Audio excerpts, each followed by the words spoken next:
Why'd you gain all that weight? Someone close to me passed away, and it had an effect on me.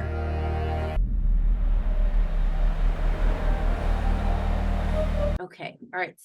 Sam, we'll start with you. How did the idea for the original play come about, and how did you come to adapt it for the screen?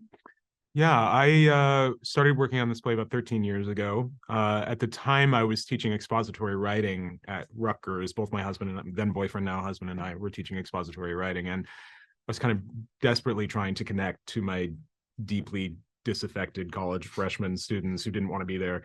And at one point, I became kind of desperate and just begged them to write something honest. And one of my students wrote a line that ended up in the play and the film, which was, I think I need to accept that my life isn't going to be very exciting.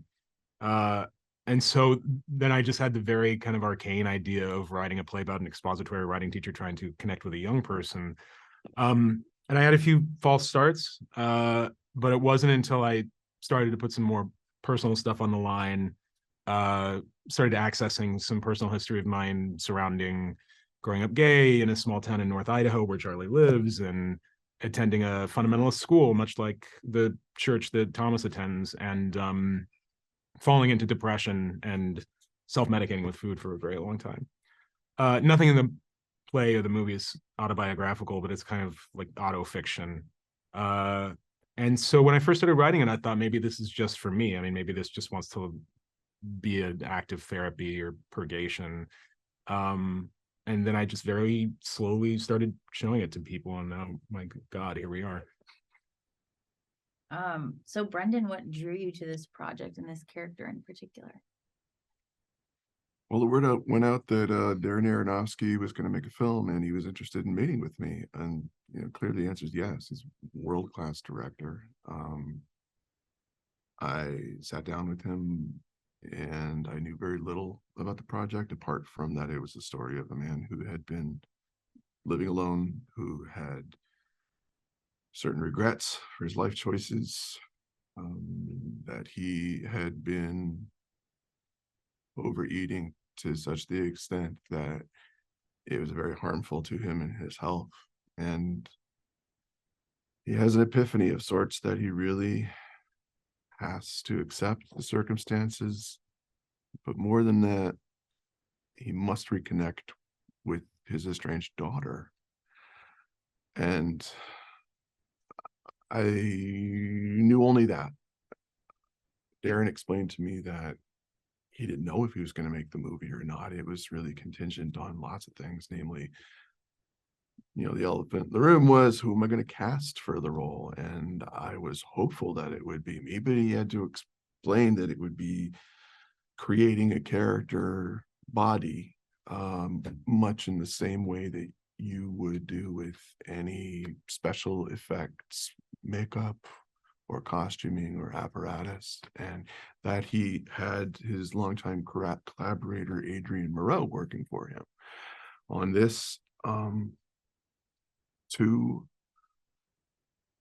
create Charlie, a man who weighs hundreds and hundreds of pounds, who lives in his 2-bedroom apartment in somewhere Idaho, alone, and to do that with as much authenticity and dignity as is possible. So that meant creating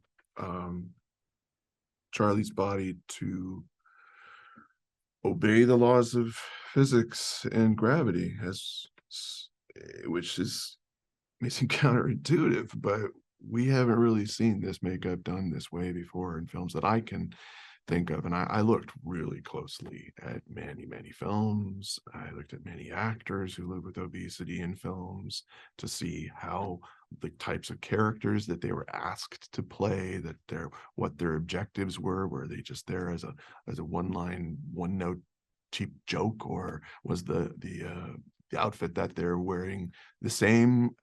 And I was comforted that in The Whale, this is not that. And an entire production team went into creating Charlie. And then there's the story that moved me in ways that I was not anticipating. I finally had sight of the screenplay it rendered me speechless. It made me feel like having kids of my own, that I could identify with the need to connect with your child, even when you think that it's impossible, as Charlie does, but you still must try no matter what. Clearly, my circumstances aren't the same as this character's, but it fueled me. It gave me a great deal of inspiration and strength, and it upped the stakes of everything that I felt I had to bring to playing the part of a man who is that first and foremost. He's a person, he's a human being, he's an educator, he's a father, he's an optimist.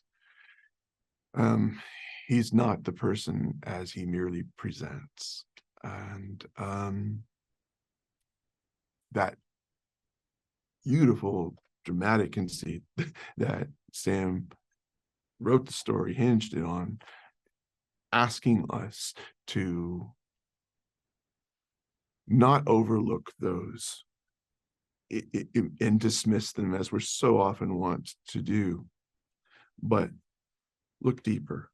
And by story's end, I knew that we would be challenged, if not outright converted, to admit that we're now going to reorient and gather ourselves about how we feel about this story and the vestiges of the prejudice that we do hold as a society walking into this, that will undoubtedly be changed by story's end. Yeah, I mean, you answered a lot of my questions. But one thing that I did, two very quick things. What was it like? You know, there was a 3-week rehearsal process. What was it? And you were on set the whole time. Mhm. What was it like for, and that's not, you know, standard for like a writer to be No. on set the whole time. No. What was that like for both of you personally to have that kind of interaction? Helpful. I hope so. No, absolutely. No, it was. I mean, there's the joke about living playwrights, Right.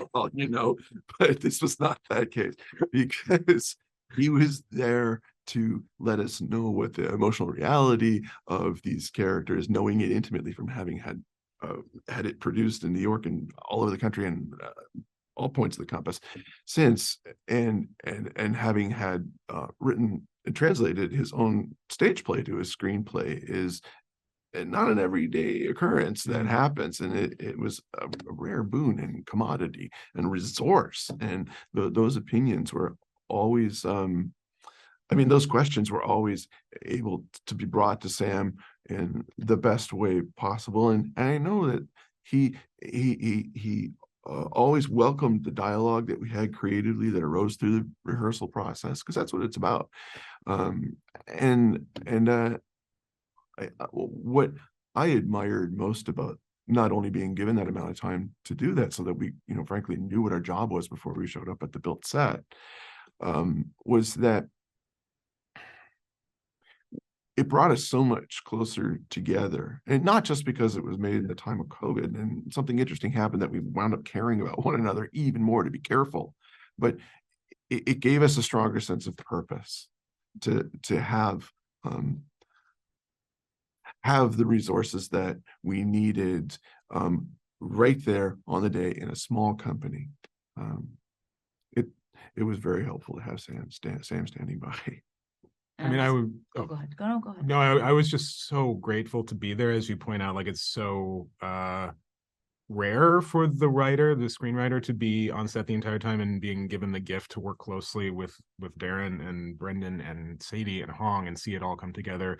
I mean, over the years I've had like 15 or so different plays get produced, and so I know that process very well, of like developing it and then going to the rehearsals. And I've always, over the years, I've really realized that the best way I can be of service to the team as the writer is to not come in to a rehearsal process like, oh, I'm here to make sure that it is said a certain way or that the lines are right. I mean, it's really not about that. It's once I've developed the script, once that is done, I'm there to be in service of everybody else. And that's both because I want to be I want everybody to feel supported, and I want people to feel like they have room to add, but selfishly, it makes it better because I don't always have the right idea, and there were many things that I would learn about the character and the story from Darren, from Brendan, from Sadie, just by watching them work. And so really, like, yes, I was there to be in service to everybody around there, and even down to like I curated Charlie's book collection. That was like the first thing Darren had me do, was like to go into Charlie's apartment the first day one of on set, before I think you were still in makeup, but I just like went to your library and pulled and added stuff. So I mean, what a gift, as a first-time screenwriter, to be welcomed in like that. It was a rare and beautiful thing. And I also think that like everybody was it was in the middle of COVID. For many of us, I know for me, it was like the first thing that we were kind of doing in person. I hadn't been in a rehearsal room for years, and I think we all took care of one another. Yeah, by far and away. I was hoping there would be a garage sale like at the end of the movie, normally they do. But I wanted like the first 2 shelves behind the dining room table for my own collection, but I think they went back to the set designer. I think that was